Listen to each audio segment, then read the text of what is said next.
आपको दिखाएंगे जम्मू कश्मीर की कुछ तस्वीरें, क्योंकि वहां पर सेना का त्रिनेत्र ऑपरेशन जो है वो लगातार जारी है। यहां पर कई चीजें देखने को मिले। सुरक्षा बलों ने इस दौरान आतंकियों पर मुठभेड़ भी किया, फायरिंग भी की। क्या कुछ तस्वीरें हैं, देखिए।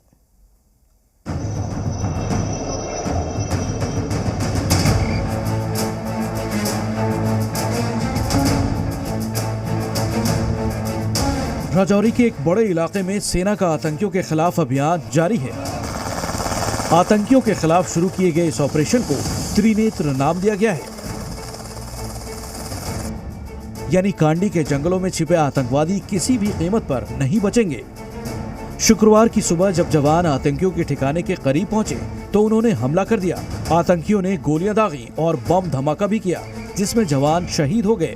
सिक्योरिटी फोर्सेस के सामने 4 बड़े चैलेंज है। सबसे पहला चैलेंज यहाँ की भौगोलिक स्थिति जो कि लगातार आप देख सकते हैं, ये पहाड़ी इलाका होने की वजह से यहाँ की बनावट ऐसी है इस इलाके की कि एक तरफ जहाँ जंगल का इलाका है, वहीं जहाँ पर पहाड़ी इलाका होने की वजह से सिक्योरिटी फोर्सेस के सामने बड़ा चैलेंज है। वहीं दूसरे अगर चैलेंज की बात करें तो ये इलाका जो है वो LOC यानी कि लाइन ऑफ कंट्रोल से सटा हुआ इलाका है और यहाँ पर पाकिस्तान लगातार घुसपैठ की कोशिश करता रहता है। तीसरा सबसे बड़ा चैलेंज ये है कि पाकिस्तान यहाँ पर अगर घुसपैठ करता है तो वो जम्मू और श्रीनगर दोनों तरफ जा सकता है, क्योंकि ये इलाका जो है पहले से ही ट्रेडिशनली ये यूज किया जाता है आतंकियों द्वारा, जिसमें कि वो शोपियान भी जा सकते हैं, कश्मीर घाटी के साउथ कश्मीर, और जम्मू के राजौरी पुंछ जिले में भी जा सकते हैं। इसके अलावा अगर हम बात करें तो चौथा बड़ा चैलेंज जो सिक्योरिटी फोर्सेस के लिए नया बन चुका है वो ये है कि पिछले कई सालों से पूरी तरह से ठप पड़ा ओवरग्राउंड वर्कर्स नेटवर्क एक बार फिर से राजौरी और पुंछ जिले में एक्टिव हो चुका है और उसे ही ध्वस्त करने के लिए बड़े पैमाने पर सिक्योरिटी फोर्सेस द्वारा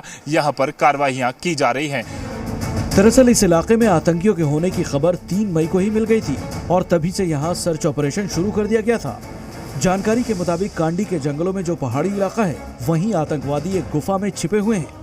बताया जा रहा है कि पुंछ में 20 अप्रैल को सेना के ट्रक पर जो आतंकी हमला हुआ था, उसमें यही आतंकी शामिल थे। उस हमले में सेना के 5 जवान शहीद हो गए थे।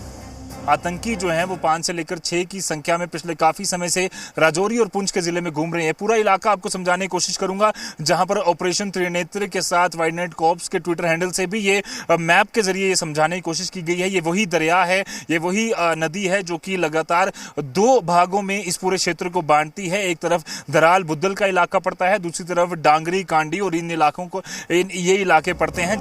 लोगों की सुरक्षा को देखते हुए सेना ने यहाँ पूरे इलाके को सील कर दिया है। मोबाइल इंटरनेट सेवा बंद कर दी गई है। इलाके के लोगों से भी पूछताछ की जा रही है। इस दौरान जंगली इलाका होने की वजह से कड़ी निगरानी के लिए आसमान में सेना के हेलीकॉप्टर निगरानी करते नजर आए। आतंकियों की इस कायराना हरकत पर राजौरी में रहने वाले लोग भी बेहद गुस्से में आ गए।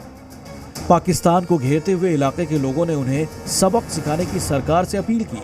यहाँ के कश्मीर के अवाम को सब कुछ पता है कि आप ये कायराना हरकत सिर्फ अपने देश में बंटवारे और पॉलिटिक्स और वोट बैंक के लिए करते हो, लेकिन जो जाने गई है, मुझे पूरी उम्मीद है जो हमारी सरकार है इसका पूरा बदला ले लेगी। इस मुठभेड़ के दौरान जवानों ने 2 आतंकियों को ढेर कर दिया है, लेकिन रणनीति हर आतंकी के सफाई की है, क्योंकि तभी जम्मू कश्मीर में आतंक पर लगाम लगाने में मदद मिल सकेगी। रजत वोहरा, जी मीडिया, राजौरी।